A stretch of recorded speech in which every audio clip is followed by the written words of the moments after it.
were discussing about the executive functions, that is the functions of the executive, which is classified into two heads, that is or which can be discussed under two heads, that is the traditional functions and the modern functions. If we look at the traditional functions, and according to Gardner, there are 5 traditional functions that the executive performs, and these 5 functions are diplomatic, administrative, military, judicial and legislative. We have discussed the first 3 functions in the last video, that is diplomatic, administrative and military. We know that it is the responsibility of the executive to represent the state in the outside world, that is to other states, to receive or to appoint the diplomatic representatives to other countries, and also appoint diplomatic representatives from other countries, to make treaties or agreements, that is the diplomatic function. The most important function of the executive is to maintain law and order, that is provide security to the people. That is its main function, which comes under administrative functions. And military functions includes that in many countries, or we can say that in most of the countries, the executive performs the military functions, that is it looks after the armed forces, it makes war or makes peace with the other states, it is the one that declares war or peace. So those are the 3 traditional functions we have done, and today we will take up the judicial and the legislative functions of the state. Now, what are the judicial functions of the state? So far, we have always said that the organs of the government are 3. Executive executes law, legislature makes laws, and judiciary provides justice. Then, why the executive or how legislative or judicial functions become also one of the functions of the executive?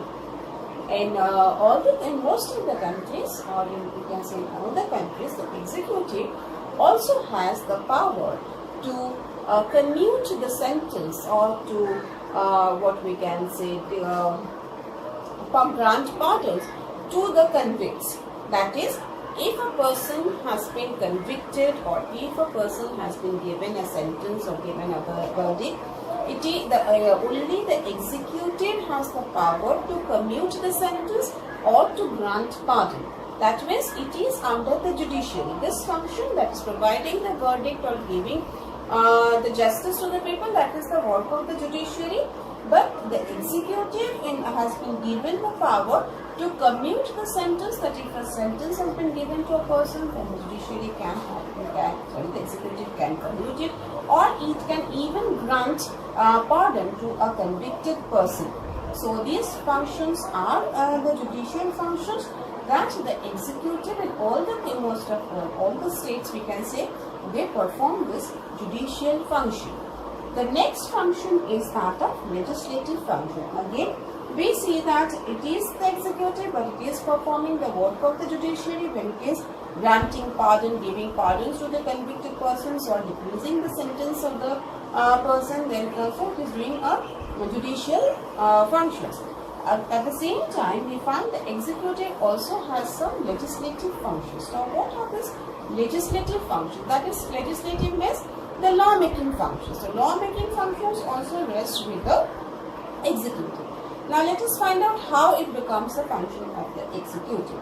In a parliamentary form of government, we know that the executive and the legislature, they are closely related.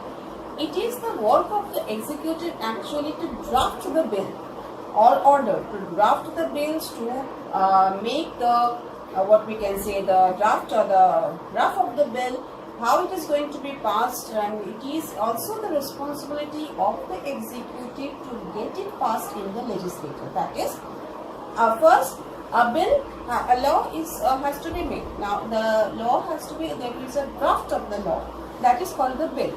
This drafting of the bill is done by the executive. Then that is a legislative function. Then again what it does, it is also in a cabinet form of government or in a parliamentary form of government, we generally find that it is the executive which is taking the initiative in getting that bill passed. That is, if the members of the legislature, they are approving the bill, then it will become a law. Now, to get the approval of the bill, the executive takes the initiative, it sees to it that the bill gets the approval of the legislature so that it becomes a law.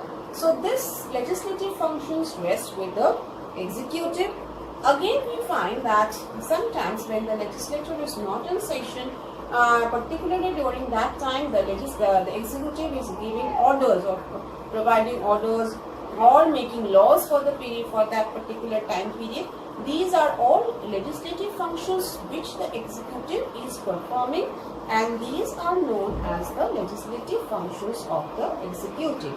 So that involves making draft of the bills, getting the bills passed, making orders or making law making for temporary period. These are all under the legislative functions of the state. And we know that with a gradual increase in the power and position of the executive, the legislature, the powers of the legislature has declined. There are a lot of legislative works that the executive is doing nowadays. Because of this, the powers of the executive have also increased. So, legislative functions in fact is one of the important functions that the executive in modern states perform. So, these are the traditional functions of the executive that the states perform. These according to Garner, these are the 5 types of traditional functions that all the executive in all the states they perform. That is diplomatic, administrative, military, judicial, and legislative. So these are the functions that the executive performs. Now we know that along with traditional functions there are the modern functions also. Now if we look at the modern functions, the first modern function that we get to see is that of policy making.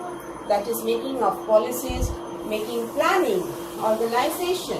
All these are the modern functions of the state. Now making of policies means how the government is going to perform what it is supposed to do. That policies, how it is going to function, that plan, policy making, planning of it, and ultimately organizing the everything is also the work of the executive. And according to it, the nature of this work, it is said that these are the modern functions of the executive. We will take up the modern functions of the executive in our next video. So for now, we have to learn the traditional functions that the executive performs. So till we meet, we go through it and wait for the next video. Thank you.